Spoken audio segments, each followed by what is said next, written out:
Hello everyone, thank you for joining us on this edition of the 6 p.m. primetime newscast on Équinoxe Television, live from my headquarters in Cameroon's economic capital, Douala. I am Babla Jonathan. In our top stories in this edition of the news, Brigadier General Aga Robinson dismisses as fake news information that had been circulating, saying that some individuals have put themselves together in a group to liberate Cameroon. You will hear the top military official in this edition of the 6 p.m. newscast on Équinoxe Television. We're also going to take you to Idabato in the Bakassi Peninsula, southwest region of the Republic of Cameroon. There we're going to show you the ugly face of underdevelopment challenges plaguing that part of the crisis-hit southwest region of Cameroon. Stay with us.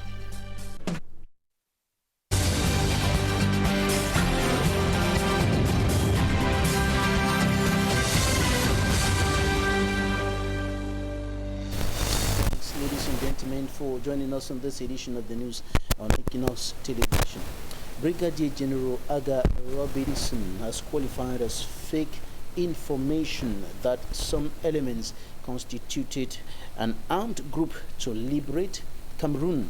The top military official was speaking at the end of an offensive of Cameroonian army or Cameroonian armed forces on the Cameroon-Nigeria border. For me and the offensive launched against armed groups and bandits operating in Konche along the Cameroon-Nigeria border in the Adama region took over 3 weeks, according to General Aga Robinson of the 3rd Military Region, who says information about the creation of an armed group to liberate Cameroon is fake. At the end of the first phase of it, we can say that what is announced by the media and other social media is completely not true. The elements and the creation of the movement for the liberation of Cameroon is just a fabulation. We have therefore secured the borders, and this operation, which has come to the first phase, will continue in other aspects of it. Another reason for their offensive on the frontier zone is to implement the recommendations of the United Nations following the assassination of 5 UN workers on that border territory in 2017, according to Colonel Njoka Dominique. 31st January 2017, 5 workers of the United Nations were assassinated by armed gunmen, 3 Nigerians, 1 Cameroonian and 1 Kenyan. The United Nations imposed on 2 countries, that's the Cameroon and Nigeria, to implement strict security measures before the continuation. And since then, the Cameroonian army has been deployed in this frontier zone, same as the Nigerian army, because I'm talking right behind me is the Gashaka Gumti National Park.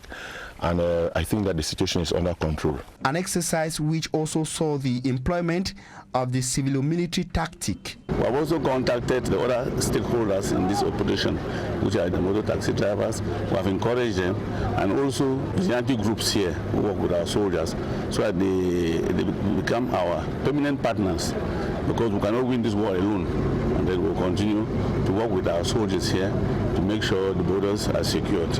Located over 265 kilometers from Gaundere, Koncha and its surrounding localities like Pawati, Alme, Kashala and Vokti were all transformed into an ungovernable zone by armed individuals and kidnappers.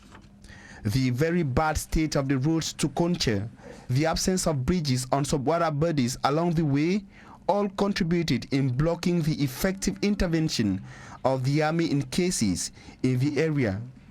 The dry season permitted General Aga Robinson, General Lubaza and Colonel Njoka Dominique to comb the area with their men.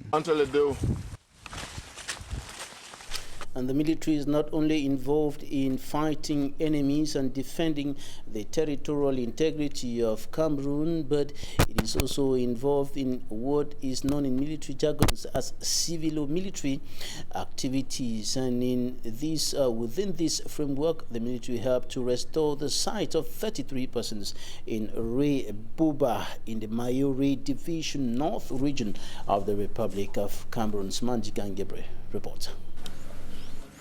There were over 300 inhabitants of Rebuba who turned out at the Rapid Intervention Military Base to get free consultation and treatment of their eyes.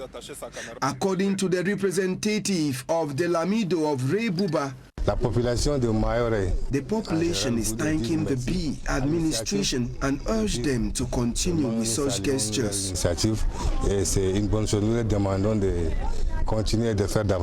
For several days in the Mayore division, B officials received 350 persons and operated 33 of them with the eye disease called cataract. This operation is to make the population to know that we are together and we count on them as we fight against all forms of insecurity. The operation is to gain more confidence from the population. À laquelle nous faisons confiance et nous souhaitons également qu'elle nous fasse confiance et qu'elle continue de nous faire confiance pour qu'ensemble nous puissions mener la lutte. The operation dubbed B Against Blindness successfully reinstated the sight of over 20 inhabitants of Rebuba. Thanks for me, I'm Sonder, for that report. Now we're taking you to Kupe Maninguba. We are going over there to take a look at security measures that have been put in place to ensure a hitch-free celebration of end-of-year festivities, and the security measures have been increased in order to ensure that the population are secured as they go about their activities and the celebration of end of year festivities for those who will be celebrating within the difficult security context in the two English-speaking regions of the Republic of Cameroon as a result of the 4-year-long armed conflict there. Details in the upcoming report. Barely a couple of days to Christmas and New Year celebrations, security checks stopped the Kupe Maninguba division of the Restive Southwest region.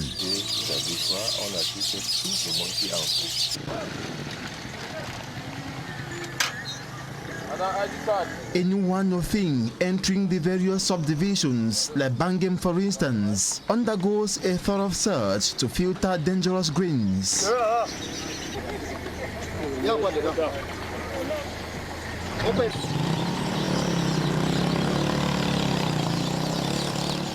A result of a security meeting that held under the chairmanship of the senior divisional officer, grouping all divisional officers and the security officials. You know that the end of year used to come with more insecurity, be going around to frustrate our populations. So we are here today to take relevant measures to make sure that our population will feast this end of year without any problem. We are instructed patrols all over the division, and we are police operation will be going on, will be reinforced to make sure that our population will pass this end of year festivity hitch-free. The locals attest there is a significant improvement in terms of security, hoping for hitch-free end-of-year festivities. With the experience piece, we thank God for that. Everything is going well, but the parents are trying their best to buy us Christmas things. But even though things are not fine that way, but there's not too much shooting around everywhere. People are moving freely. No, everything at least is very okay. Very normally as before. No matter how tough things are, hindering them from buying foodstuff for the end-of-year festivities, their greatest joy is that they can now freely move and go about their various activities, as compared to when the Anglophone crisis escalated in 2017. For the glad peace don't come, we want make it be more and more. Even though some people will not have Christmas dresses, but there will be something to eat. We are waiting that God to bless Cameroon and the peace to return back. Traders and other hustlers are from they are maximizing some profits. Very good, very moderate. Yes, like the price and everything. At least all our customers live here with satisfaction. Yes, at least we are very proud of ourselves. If security has been assured for a hitch-free celebrations, the senior divisional officer orders the population of Kupe Manunguba to obligatorily wear face masks in public places and the entertainment sports in order not to give the COVID-19 pandemic a chance in the division. Idabato in the Bakassi Peninsula, southwest region of the Republic of Cameroon, one of the most enclaved parts of the country. And we are taking you there with our southwest correspondent, Derek Jato, who paints the picture of the locality hit by several underdevelopment challenges, including non-supply or the absence of the supply of potable water. Derek Jato paints the story of Idabato. The population of Idabato subdivision in the Bakassi Peninsula live at the mercy of nature when it comes to some basic needs like potable water. These people here only have a sip of clean water when it rains. An attempt made by the Cameroon government has not driven home any victory.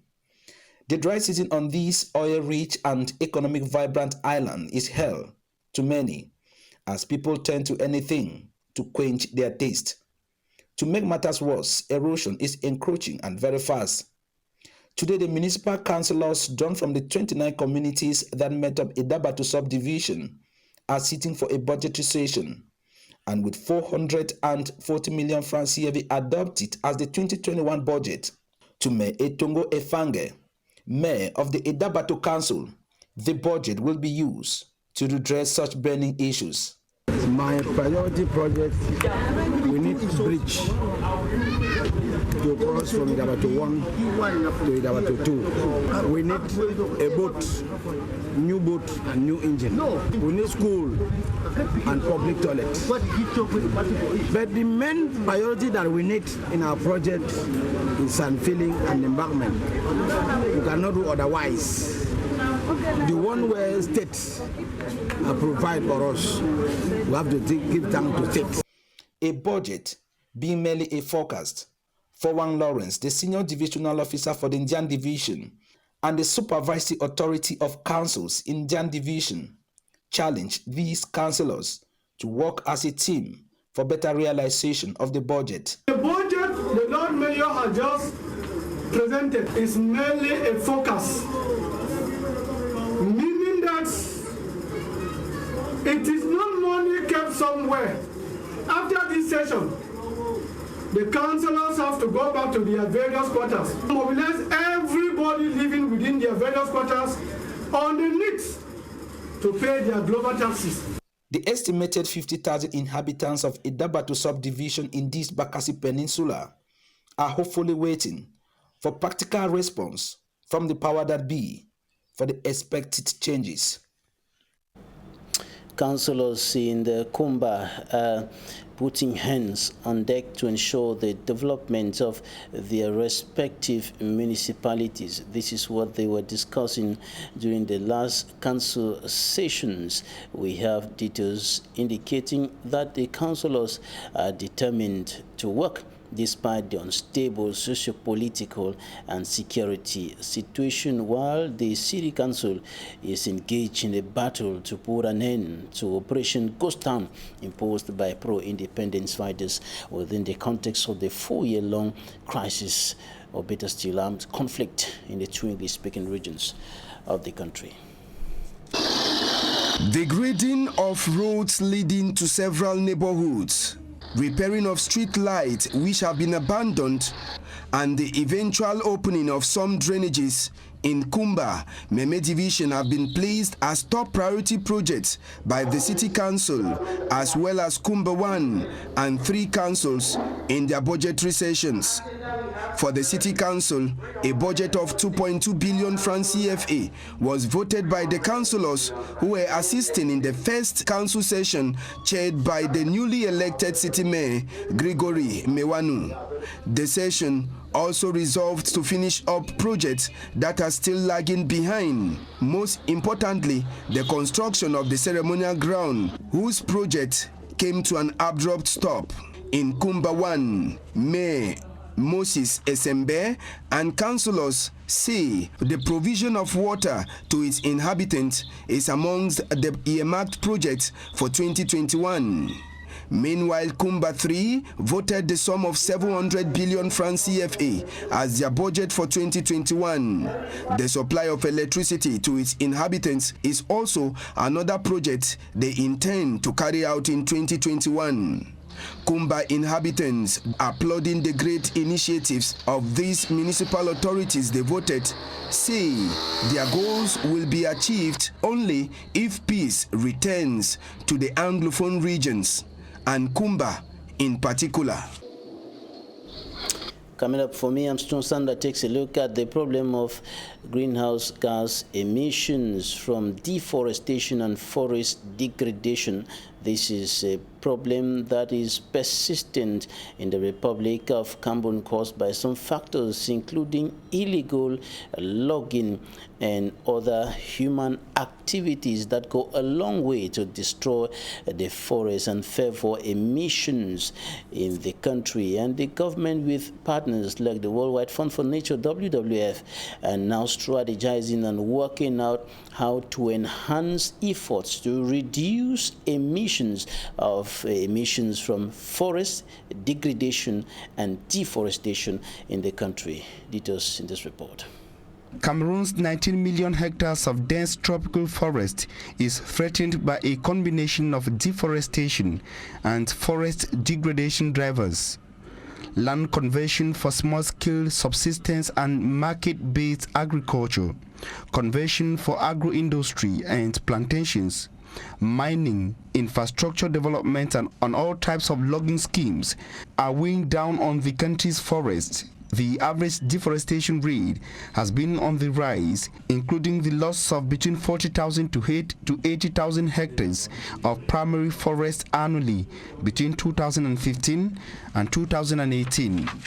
This contributes significantly to Cameroon's greenhouse gas emission from deforestation and forest degradation.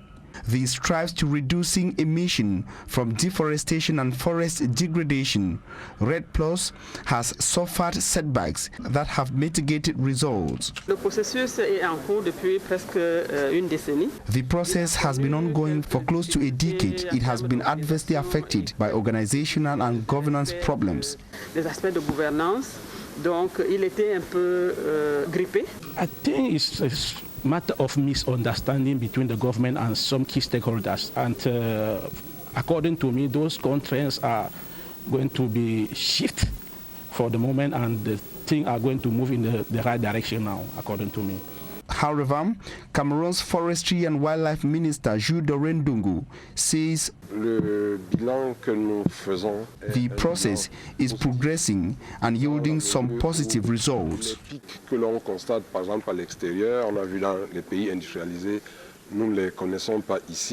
Meantime, he adds that government highly needs the private sector and the civil society to succeed. To the country director of the Worldwide Fund for Nature, the private sector is the live wire of the RED Plus process, because the investment and respect of environmental measures are all responsibilities of private companies, and this is what they are discussing at a two-day workshop in Douala. We are playing a role of facilitator. We are not the owner of the process. We are here to accompany and to support our technical partner, the Ministry of Forestry and the Ministry of Environment, to ensure that with the participation of all other stakeholders, they move ahead and they are able to conclude this important process of RED Plus in Cameroon. As far as our means permit us to accompany the government, we are going to do it. Government and other stakeholders involved in the RED process in the country. The stakeholders are examining possibilities for private sector actions and existing commitments in favor of biodiversity conservation in view of reducing emissions from deforestation and forest degradation. That's it for the first part of this edition of the News Talking Point. Is up next.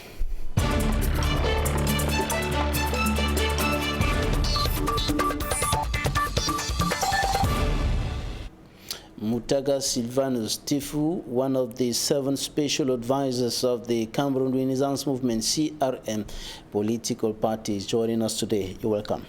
Thank you immensely, Mr. Babla Jonathan, and thanks to the very faithful viewers of Équinoxe TV, and thanks a lot, especially for the effective job that has been done by the management of this TV channel to remain apolitical all through these years of stiff work and criticism from the regime in place.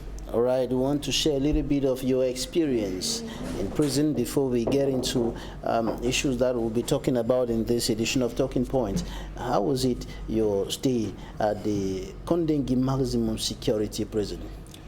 Mr. Babula Jonathan, the Kondengi Central Prison was a place that I went through and served my prison term there like one that was in an institution that he has to learn, like a teacher that was out to teach Cameroonians who've been there, maybe dumped in a place where they thought they were taken there to be recycled, but it seemed as if they were just taken and dumped there to die. Like I told you, in this Kondengi Central Prison where I lived, I met people. Several months you were there. I was there for over 22 months, close to 23 months in the Kondengi Central Prison. The very first thing that caught my attention was this. Reaching the Kondengi Central Prison, I had to meet Mancho BBC that I only knew in 2016 during the Coffin Revolution. I met people like Pen Terence, of the English speaking expression like myself. I met people like one man that caught my attention was is this guy Pastor Levang Ayompe. Pastor Levang Ayompe is one of those what attracted you to him? Yes, one of those he was once a highway robber, like I can call it, but when he entered the Kondengi Central Prison, he was arrested by God. And then from then he got transformed into an apostle. So he's been doing a very mighty job in the Kondengi Central Prison, because when I reached there, I asked myself, so the prison, which is for some people a place where its punishment for them could be a place where God takes some other people there to transform, because he narrated his life to me, the way he lived his life while he was outside and the way God had to transform him in the prison. He's the one coordinating the Bible lessons in the prison. He educate young Cameroonians that enter the prison. In fact, he's doing a very wonderful job in the prison. That's one of the people that really caught my attention. And you were part of the, or you are still part of the prison ministry, and you had a similar experience. With me, my own experience is purely different, because I had a calling to be an evangelist while outside, but I didn't accept to indulge into full ministry. So when I entered into the Kondengi Central Prison, it was then, after having passed through the guidance of Pastor Levang Ayompe, and who is of the Sorem ministry that is managed by Pastor Emmanuel, you find that I got transformed. I went closer to God, which they took me, opened my mind, and they taught me more about the Holy Scripture. So I think that's one of the things I can appreciate of my experience in the prison. And then my passage in the prison permitted me also to be a kind of a blessing to other people, because they saw me as a politician of my caliber. Remember then I was the deputy spokesperson of His Excellency Maurice Kamto. So they could imagine that if a politician of my caliber is so close to God, whose God died, then what more of ordinary prisoners? So they were very attracted to the word of God. They came closer to the word of God and said, oh, if one of the officials of the CRM is a God-fearing person and is so close to the president of the party, it means that the CRM should be a God-fearing party, and that the CRM should be having a good project for the nation, because say the fear of the Lord is the beginning of wisdom. So the CRM can offer a better future for this nation. That's see, many of those inmates of the prison got attracted to the CRM political party, and they say, oh, if we have to be outside, we want to talk to our family members, we want to talk to our people, our tribesmen and other like to join the CRM, and because we see the way you have been living your life in the prison, they see the way the President Mamadou Mota, His Majesty Bilal Efa, that was in prison with us, because most often when our food came, we're not eating prison food. When our food comes, we will have to invite other prisoners to come and share with us. We didn't allow it to be shared only with prisoners of the CRM. So you can imagine it showed them that we do not only preach living together, but we practice it. We showed them that living together is not only by mouth, but by eating together. That is what living together and eating together. And earlier you said that it was the prison is a place where people are dumped to die. Why did you say that? Yes. How is it a place where people are dumped to die? Mr. Babala Jonathan, the conditions, the health conditions in the prison, that's especially with regards to the the infirmary of the prison.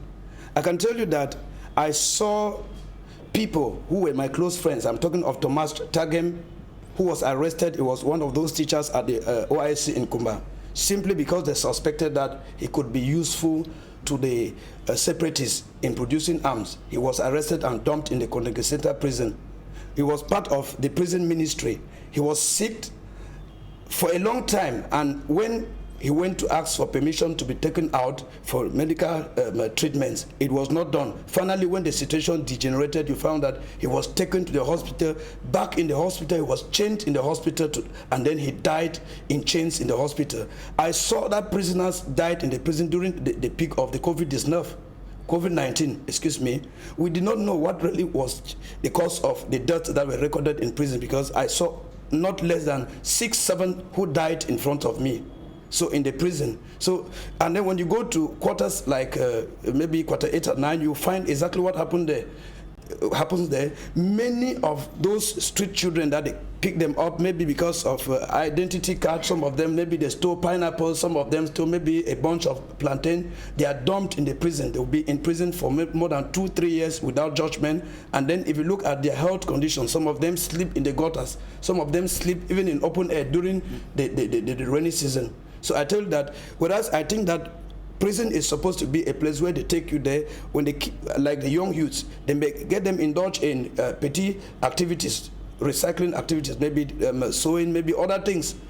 If our country was really working well, prison would not be a place where they would take a youth and then just kept there and then expect him to die. They would have maybe to create sub-centers in the prison which would train the youth in different trades. What's the link between those poor detention conditions and the population, the inmate population in the prisons of Cameroon, which is said to be far above the capacity of the detention centers? Let me tell you something. If you look at the first national vice president of the Cameroon Renaissance Movement, Mr. Mamadou Mota, still being in prison 1 year, 6 months after the presidential decree of 4th of October 2019 is simply because detainees of the Anglophone crisis launched a protest in the prison that's contesting the conditions of detention or the condition of lodging in the prison, which if you take then the statistics at that time, a prison like the Équinoxe Center prison that was constructed for about 2,800 inmates, the population was already 6,000 to 7,000. You can imagine, meaning that a room that is supposed to accommodate about 10 prisoners would go up to 32 prisoners. I take a room like where I was found in quarter 3. We were about 31 of us in the room. You can imagine it. So you find that in a space of 1 meter, about 12 people will be sleeping down, lying prostrate on the floor, and then a lot of heat. So you find that in quarter 8 and 9, which I'm telling you, it's only after the mutiny in the Équinoxe Center prison that the Minister of Justice decided to decongest the prison. But then it's not done because as some of them were transferred to remote prisons, you find that just few months later, many other arrests were done outside. And you know the procedure, the judicial process of our nation. They first of all arrest you, dump you in the prison before they do inquiries, investigations. So many will be there, maybe 6 months, 1 year, 1 year, 6 months. Because at the military court, especially most of the cases which are judged at the military court, you find that they are waiting trial, they drop you there, they renew it once and then twice. So you see, the population in a guise, maybe how can I call it? They fool, they deceive the people that the prison is decongested, and then just simply because they want to satisfy the people, you find that the other new prisoners or maybe new criminals that are caught outside, they're still done in the prison, and then suspects who are suspects, like we may call them. You see, the process of judging people in Cameroon is so slow. Why? Because there is corruption. You see, a judge has to sign, and then you are dropped in prison. If you go there to renew, maybe to ask for judgment to be done, they will ask you, okay, if this is not given, maybe an amount of money, they need to prolong your stay in the prison. As they keep on prolonging your stay in prison, that is how money is circulating. That is exactly what happens in the Équinoxe Center prison.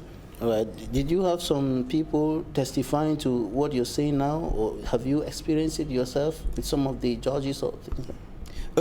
If you ask me, do I have some people who can testify about what is going on, what I have just said now, I can attest to you that the case of Jules Ometrenkam that was in prison for more than 9 years happened with a lot of adjournments in the prison, simply because they wanted money to flow, to circulate. Since money could not circulate, he was kept there.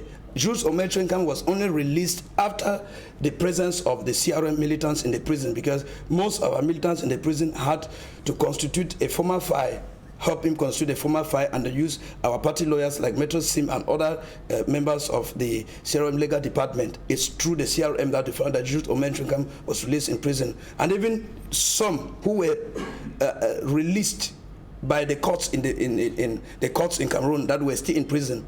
Because don't forget, in the Équinoxe Center prison, there are times that you are being released by the court, duly released, and then in the prison, there are certain constraints. Maybe your file is at the level of the administration. They want you to maybe pay 15,000 francs, 10,000 francs, and then at times it happens even in the court itself.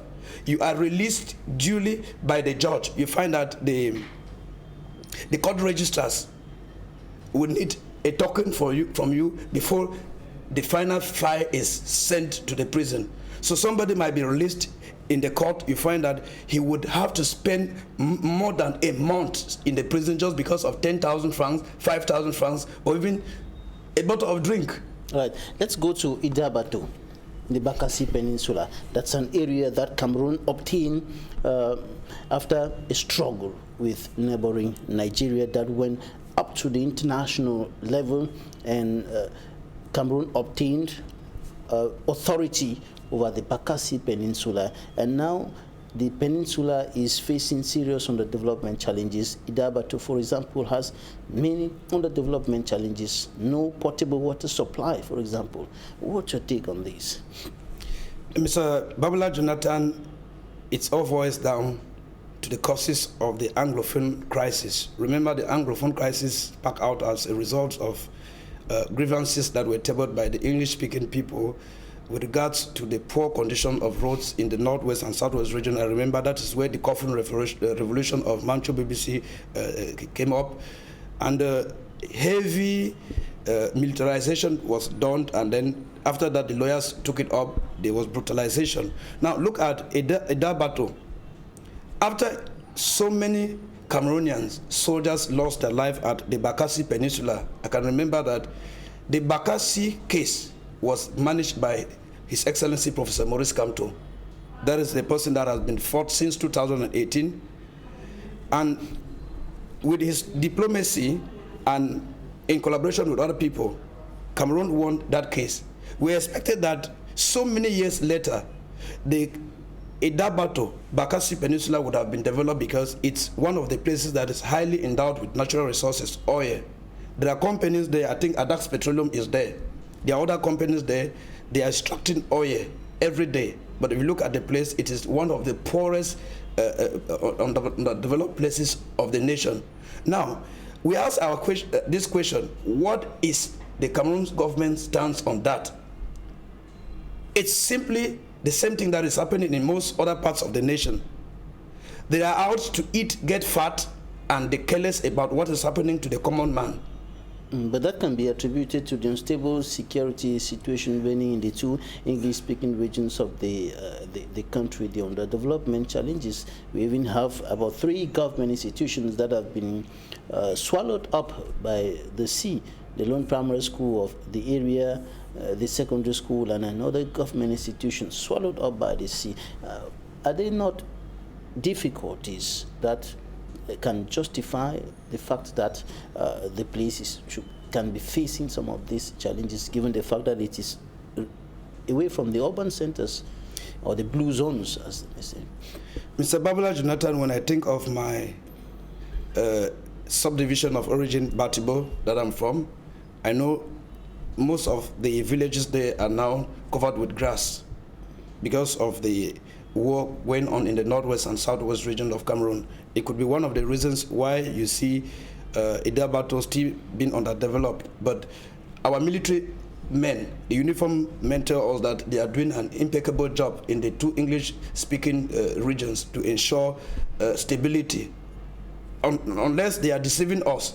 Because if the military, the uniform men, the police officer and all like can manage the situation in the northwest and southwest region, then developing Idabato cannot be a problem to people who are experts in managing crisis. But like I said, the case of Idabato is just a tip of the iceberg of what is happening in Cameroon. Take the case of Yabasi.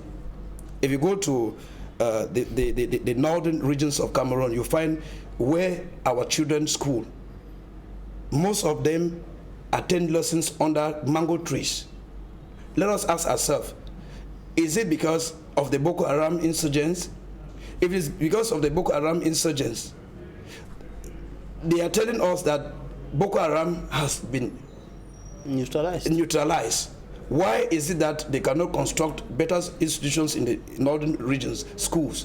So like I told you, we have a system in which it's a laissez-faire system, and that laissez-faire system favorizes, it favors the mismanagement of funds. You see, the extortion of funds that are channeled for the construction of major infrastructures in the nation. You find some of them, they siphon the funds, and then maybe they construct substandard infrastructures that will not remain for long, because you are talking of public buildings.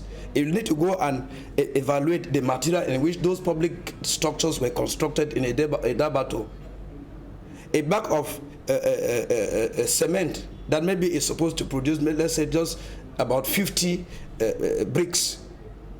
Sometimes you see it is used to produce about 100 to 150 bricks, because money has to enter into private pockets. There are no people to go there to evaluate. You find that when those structures are mounted, they would not sustain the number of years which they were meant to hold. Our time is up. Mutaga Silvanus Tifu, Special Advisor, Cameroon Renaissance Movement. Thank you for joining us today. Thank you so much. Permit me use this opportunity to say kudos to Professor Alain Fogoy, one of those politicians that has remained taught in Cameroon politics since 2018. He refuses to be corrupted by the regime in place. And special greetings to His Excellency, Professor Maurice Kamto. Thanks, ladies and gentlemen, for staying with us. That's it for today. Équinoxe is up next.